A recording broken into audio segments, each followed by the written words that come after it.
করে ফেলছে। ঠিক আছে ভাই, আপনি যে এখানে খেয়েছেন মূলত খাবারের মানটা কিরকম? আলহামদুলিল্লাহ, ওনার খাবারের মান অনেক ভালো ভাই। আর আমরা প্রায় মানে ওনার রেগুলার কাস্টমার।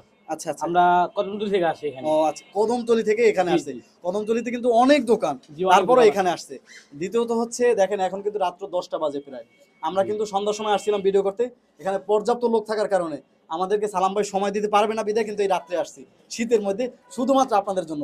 তো সবাইকে বলবো এখানে আসেন, একবার খান, টেস্ট করেন, আশা করি আপনারা নিরাশ হবেন না। সালাম ভাই কিন্তু চমৎকার খাবার তৈরি করে। সে ভাই মূলত কয় টাকার নিছেন এখানে চটপটি? এখানে হচ্ছে 20 টাকার, আসলে কি 20 টাকার হচ্ছে যে পরিমাণ তার থেকে কিন্তু বেশি দিচ্ছে এখানে। আর হচ্ছে এই যে দেখেন ঝাল টক, আমি আসলে বাইরের জিনিস খাই না, তবে ওনাটা কিন্তু আমার খাওয়াই লাগে মাস্ট, মানে এতটা স্পেশাল, না খেলে আসলে বুঝতে পারবো না আপনাদেরকে। অবশ্যই আসবেন, অবশ্যই বুঝবেন যে আসলে এটার মধ্যে কি আছে। অনেক কিছু দিয়ে কিন্তু আসলে ওই চটপটিটা বানানো হয়। আসলে ভাই আমার